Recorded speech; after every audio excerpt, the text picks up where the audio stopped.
Today is a great day to have a great day, and I have a very fun video for you in store. I love to decorate and redecorate my living space, and while still in quarantine, I've enjoyed switching things up by rearranging my room decor, as well as creating some new pieces. For example, I made this very stylish round mat out of rope, and today I am going to show you how to make one of your own. If you like neutrals and natural textures, this mat is perfect for upgrading your indoor or outdoor space, and I cannot tell you just how cheap, just how easy, and just how fun it was to make. So if you're interested, keep watching, be sure to like and subscribe, and let's get started.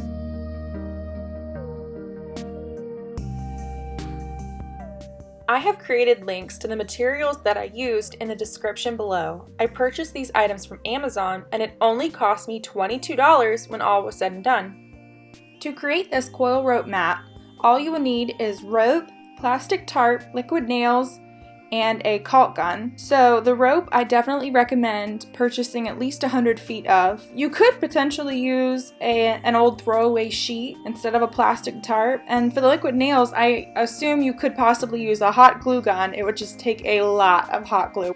So I have my materials together and I'm ready to get started. I ordered the ginormous size plastic tarp at 10 feet by 12 feet. It was actually cheaper to get this size on Amazon, even though it was way more than I needed. So I cut out a roughly 5 by 5 square of tarp for this project.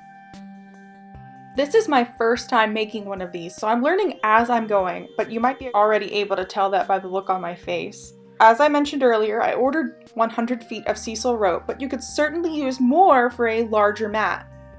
Lay out your plastic tarp and then begin your mat by gluing a dab of liquid nails into the center of your tarp. Twist the end of your rope into a small circle and place it on top of the glue. Please note that this project is messy. The fibers of the rope will get everywhere, and more importantly, the liquid nails will get all over your hands. You have to consciously watch the caulk gun whenever you set it down, and be aware if it drips. You do not want glue anywhere other than your rope, your tarp, and your hands, because quite frankly, unless you're wearing gloves, it will be all over your hands.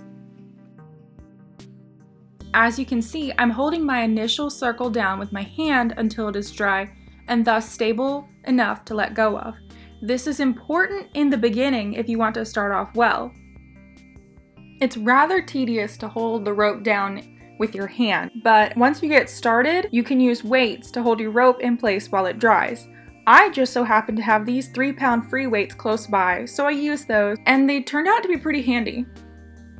The basic process of creating your rope mat will just be continually gluing down a section on your already coiled rope circle, then wrapping new rope in place, then holding it in place with your hand or with weights to hold it while it dries, and repeat.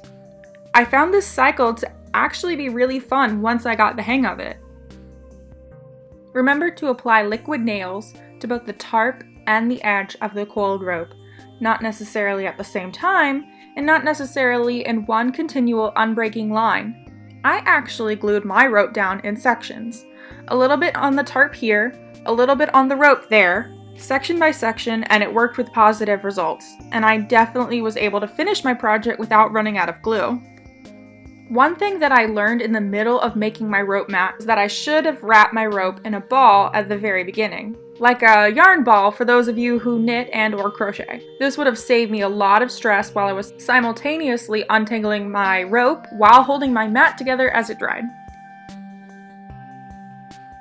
As you can see, I am continuing my cycle of glue, place, hold, and then glue, place, hold. We just keep repeating these steps as we watch our mat grow. And we interrupt this DIY video to give you another helpful tip. Be advised, cats love yarn and rope and basically anything that moves. So yeah, here's my boys, Oliver and Darcy. And as you can guess, they were a lot of help during this project.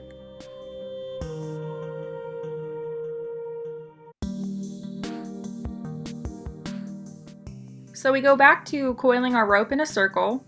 As you can see, what was once an itty bitty circle has grown into a good sized mat, and I found it was becoming easier and easier the more it grew in diameter. What I eventually discovered is that sitting down, hunched, and bending over to create this project was not good for my back.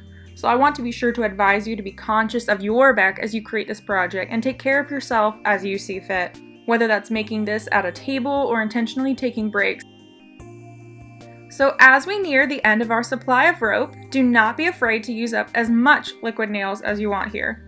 It's important for the edges of this mat to be sturdy and to have integrity, especially if you intend for it to be walked on.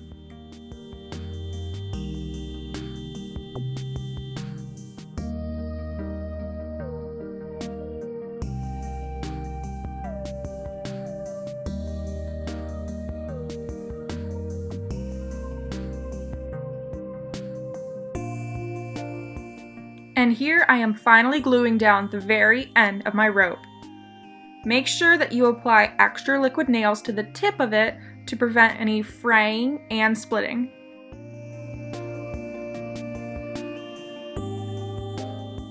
I then cut the majority of plastic away from the finished mat and left a small ring of plastic to be cut off later. It's important to let the glue completely dry before cutting away the plastic tart more precisely.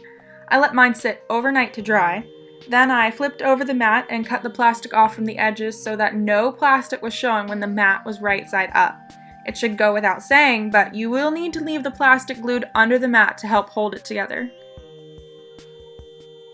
And ta-da! A finished round coil rope mat that you made yourself. And it was fun, inexpensive, and very easy to make. I hope that you enjoyed following along with me for this really fun tutorial. I really enjoyed making this week's video. It is so rewarding to create something with your own hands, especially when it turns out looking so nice. If you enjoyed this video, please like it down below. And if you make one of these coil rope mats at home, please tag me on Instagram. I would really love to see how yours turned out. Please subscribe to my YouTube channel if you haven't already, and let me know in the comments if there's anything in particular you'd like to see in the future. I love y'all's suggestions that you have sent in, and I really enjoy making these videos, so I'm gonna keep posting them on Tuesdays. And I look forward to seeing y'all next week. Goodbye, and God bless.